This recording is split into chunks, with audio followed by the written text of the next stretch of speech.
올 여름에 결혼을 앞두고 있던 예비 신부입니다. 결혼을 앞두고 있던 일 때문에 지금 여러 가지를 고민 중입니다. 친구들이나 몇몇 지인들에게 고민 상담하는 식으로 털어놓은 적이 있는데 제 편을 들어주는 사람도 있고 시댁의 뜻을 따르라는 사람도 있고 의견이 분분합니다. 하지만 저는 제 생각이 맞는 것 같아서 이렇게 사연으로나마 한번 보내봅니다. 여러 사람들의 의견을 들어보고 저의 결정에 잘못이 있나 한번 판단해보고 싶어서 말이에요. 올해 초에 양가상견례가 끝나고 이번 설이 지나고부터 본격적인 결혼 및 예물 예단 이야기가 오고 가고 있던 시점이었습니다. 저는 공무원이고 남편 될 사람은 회사원입니다. 저는 공무원 시험에 남들보다 빨리 합격을 해서 일을 시작한 지도 오래되었고 호봉수가 높아 현재 취직한 지 기간이 얼마 안 되는 예비 신랑보다 월급이 조금 높은 편이에요. 한 달에 1, 20만 원 차이밖에 나지 않아 그게 그렇게 차별을 둘 점이라고 생각하지도 않고 예비 신랑이 다니는 회사는 직급이 오를 때마다 연봉이 상당히 많이 튀기 때문에 조만간 따라잡힐 예정입니다. 그래서 현재 제가 돈 조금 더 버는 거 가지고 누가 더 잘났다, 제가 더 잘났다 이런 이야기를 하기는 조금 그래요. 하지만 결혼을 위해 모아놓은 돈은 제가 좀 더 많습니다. 제가 아무래도 일을 예비 신랑보다 몇 년은 빨리 시작했으니 통장에 모여있는 돈만 몇 천에 이것저것 다 합치게 된다면 1억 정도의 돈을 가지고 있었고 예비 신랑은 4천만 원을 모아놓았다고 합니다. 거기에 추가로 저는 할부 하나 남지 않은 제 개인 자차를 소유하고 있습니다. 각자 출퇴근하는 방향이 다르니 결혼하게 되면 예비 신랑도 차를 뽑을 예정이고요. 그렇게 되면 없던 할부가 생기게 되는 거나 마찬가지니 사실은 저는 1억 2천이 있는 거나 마찬가지고 예비 신랑은 앞으로 빠질 차가 8불을 생각하면 2천만 원밖에 없는 거나 마찬가지입니다. 이런 상황에서 집을 두 채 보유하고 있는 시댁에서 결혼하게 되면 아파트를 신혼집으로 하라고 내어주신다 하셨습니다. 재개발이나 그 어떤 호재도 없고 주변에 그 흔한 지하철역도 차로 10분을 가야 하는 애매한 위치에 있는 아파트였어요.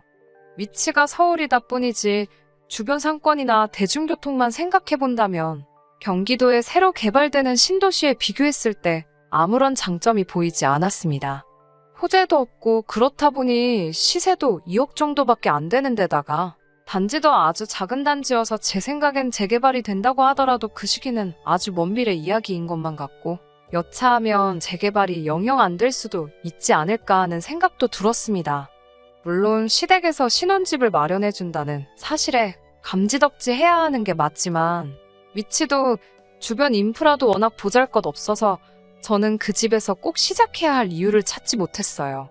거기에 오래된 구축 아파트인데다가 리모델링도 되어 있지 않아 저희가 그 집에 신혼살림을 차리게 된다면 저희가 직접 리모델링까지도 해야 하는 판이었어요.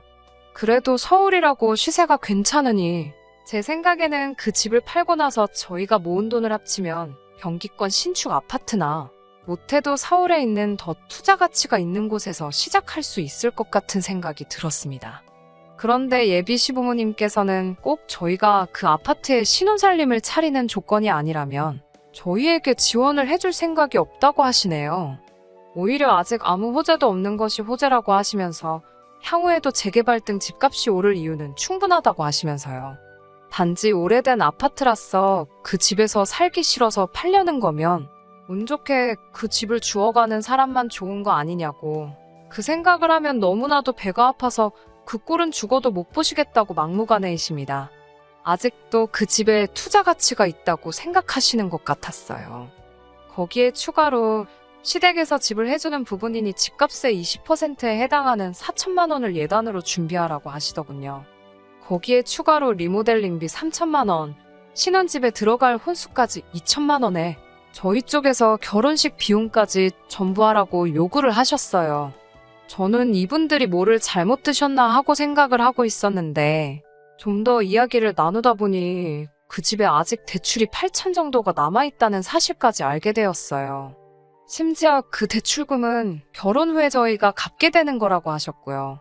그건 조금 아닌 것 같다고 말씀드리려니 제 말은 쏙 끊어버리시고는 또 어느 나라 계산법인지 이상한 논리로 말씀을 하시더라고요. 시어머니께선 2억짜리 집에 대출이 8천이 남아있는 상황에 예비 신랑이 모아둔 돈 5천을 합한다면 신랑 쪽에서 1억 7천을 해가는 거나 마찬가지라고요. 시부모님이 거기에 예비 신랑이 탈 자동차를 3천만 원을 들여서 정확히 2억을 맞춰주신다고 합니다. 그러면 신랑 쪽에서 2억을 해가는 것이니 그 아파트 명의는 예비 신랑 명의로 두겠다고요. 가뜩이나 그 집에서 살기 싫어서 전전긍긍하고 있는데 그 말을 듣고 더욱더 그 집에서 살기가 싫어졌어요. 말인즉슨 예비 신랑은 저랑 결혼만 하면 어차피 부모님께 증여받을 것이긴 하지만 2억짜리 집이 그대로 생기는 거잖아요. 그런데 저는 결혼식 비용에 혼수 예단을 하고 거기에 리모델링까지 하게 되면 말 그대로 여태 모은 돈을 정말 다 써버리게 되는 건데 저는 모아놓은 1억을 전부 다 쓰고 얻는 게 아무것도 없는 상황인 거잖아요. 거기에 아직 대출도 8천이나 남아있는 상황에 결혼하면 제가 번 돈으로 그거 이자까지 고스란히 내게 생겼는데 말이에요. 예비 신랑에게 이 상황을 해결하지 않으면 저는 결혼을 할 생각이 없다고 못을 박았어요. 저는 여태까지 시댁이 억지를 부리고 있는 거고 제가 정상이라고 생각을 했었거든요. 그런데 예비 신랑이 무슨 말도 안 되는 소리를 하는 거냐며 오히려 저에게 보인 반응 때문에 어이가 다 없더라고요. 저보고 결혼 비용으로 1억을 더 들고 오고 나서 말을 꺼내라고 하네요. 정말 저는 그 말을 듣자마자 제 귀를 의심했습니다. 예비 신랑의 말은 이거였어요. 예비 시부모님 말 맞다나 자기는 2억짜리 집을 해온다. 이미 제가 준비한 결혼 비용인 1억보다 자기가 1억을 더 해오는 상황이나 마찬가지가 아니냐. 그러면 자기가 벌써 저의 2배를 가져오는 거지.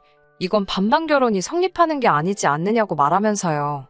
오히려 부모님이 집을 그냥 주신다는데 자꾸 말도 안 되는 억지를 부리고 이 결혼을 파국으로 몰고 가는 게 전부 저에게 잘못이 있다는 식으로 몰아가더라고요. 저는 예비 신랑에게 계산 좀 똑바로 하고 말을 하라고 했어요. 그 집값이 2억이라고 너가 해오는 게 2억이 되는 게 아닌 거라고. 어거지로 숫자만 맞춰놓고 너네 부모님이 지금 내가 평생 모아놓은 1억은 빼먹으려고 하시는 거나 마찬가지인 거라고 말했지요. 솔직히 틀린 말 아니잖아요. 대출도 반 가까이 남은 집을 갚아서 주시는 것도 아니고 명의도 전부 남편 걸로 해주면 저는 제 생돈 들여서 리모델링까지 해주는 거고 집값의 20%를 예단을 준비하라는 것도 사실 무슨 소린지 이해도 안 갔어요.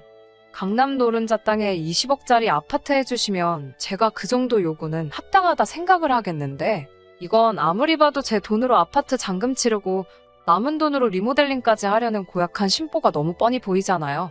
칼만 안 들었지 강도나 다름없는 상황이라 저도 말이 조금 지나친 부분이 있을 수도 있었지만 심했다고 생각하지 않아요. 그런데 예비 신랑은 어떻게 자기를 낳아주신 부모님이고 앞으로 제가 섬겨야 할 시부모님이 되실 분들인데 말을 그따구로 할 수 있느냐고 화를 내더라고요. 아니 이 사람아 지금 그 이야기를 하는 게 아니잖아. 예비 신랑은 앞으로 저희 남편이 될 듬직한 모습은 보여주지 않고 자기 부모님의 이상한 계산법을 마치 정답이라고 생각하는 듯이 제 말은 들을 생각도 없었고 제가 이러는 본질은 보지 않고 자꾸 이상한데 꽂혀서 자기 부모님한테 말을 그렇게 하냐고 징징대고만 있었어요. 이러니 제가 파혼을 해야겠다는 결심을 할 수밖에 없었지요. 예비 시댁이나 신랑은 크게 오해하고 있는 부분이 있던 거예요. 요즘 집 해주는 시댁이 어디 있냐는 논리로 나오는데 반대로 따지고 보면 제 나이에 결혼할 때 되어서 1억이나 모아놓은 사람 과연 몇 명이나 있을까요? 이 결혼이 어그러지게 되면 땅을 치고 후회할 사람이 과연 누구라고 생각하고 저랬던 걸까요? 저는 결국 예비 신랑에게 의견이 시작할 때부터 좁혀지지 않으니 결혼을 다시 생각해봐야겠다고 말하고 서로 정리할 시간을 갖자고 했습니다. 사실 저도 마음이 여렸던 게 그때 가서 예비 신랑이 지네 부모님들 계산법에 오류가 있다는 걸 발견하고 제 편으로 돌아와 준다면 결혼을 다시 긍정적으로 생각해 보아야겠다고 잠깐 생각을 했었어요. 그 집구석도 저라는 사람을 놓치면 큰 손해라는 걸 알고는 있던 건지 아니면 제가 말도 안 되는 가머니설에 속아 넘어가는 머리에 꽃밭밖에 없는 정신 빠진 여자는 아니란 걸 깨달은 건지 며칠 뒤에 나름 중재안이랍시고 조건을 조절해서 가져왔어요.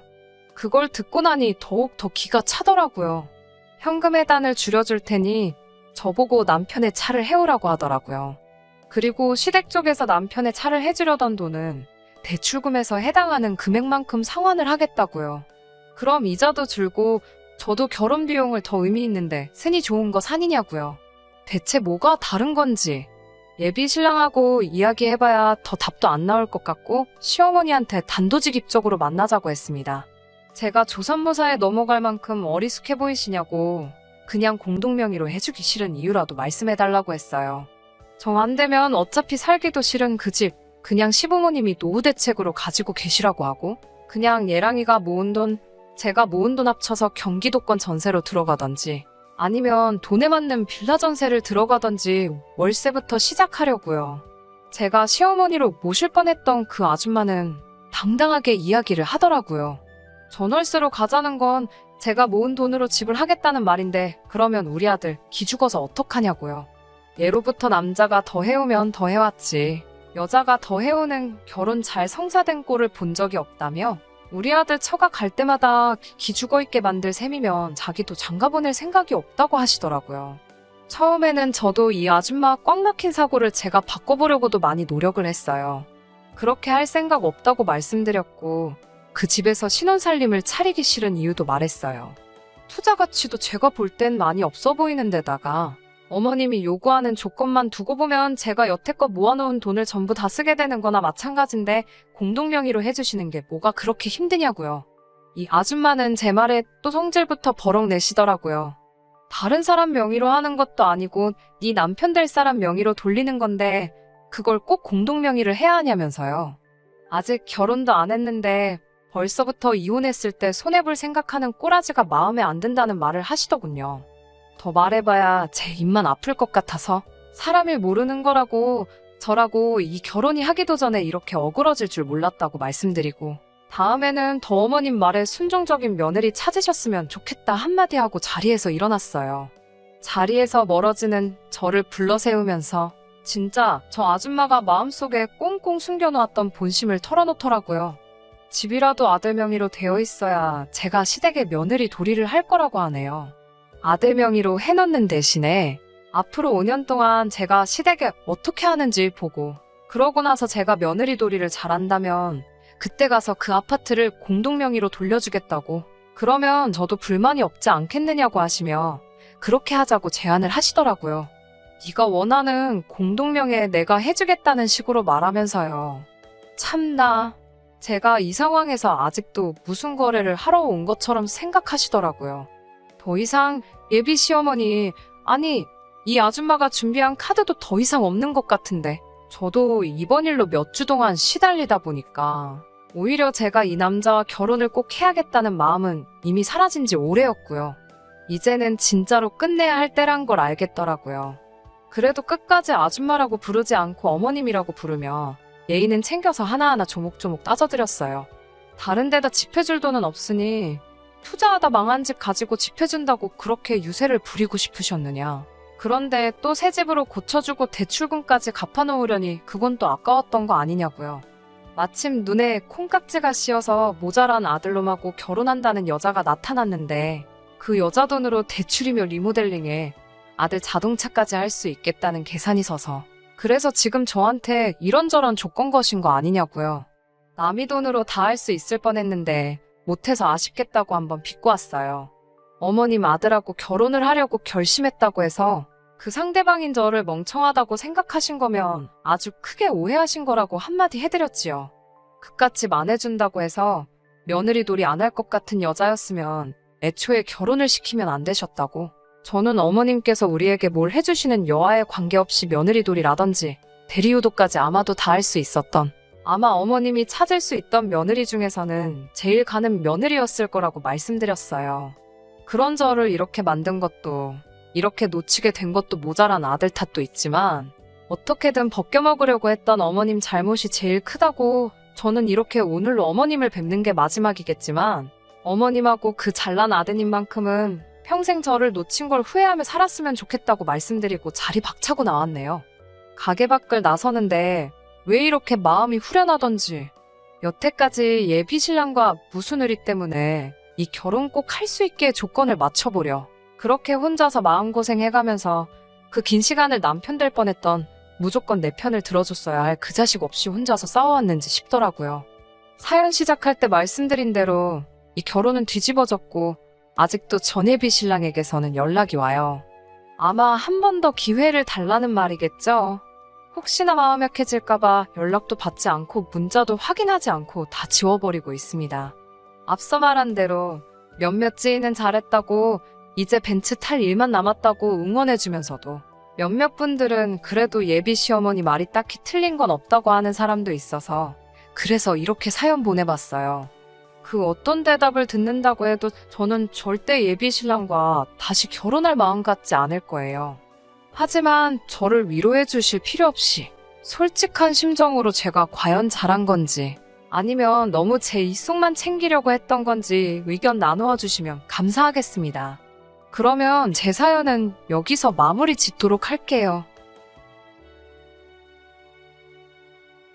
끝까지 들어주셔서 감사합니다. 오늘의 사연은 여기까지입니다. 구독과 좋아요, 알람 설정 부탁드리고 더 좋은 사연으로 다시 찾아뵙겠습니다. 감사합니다.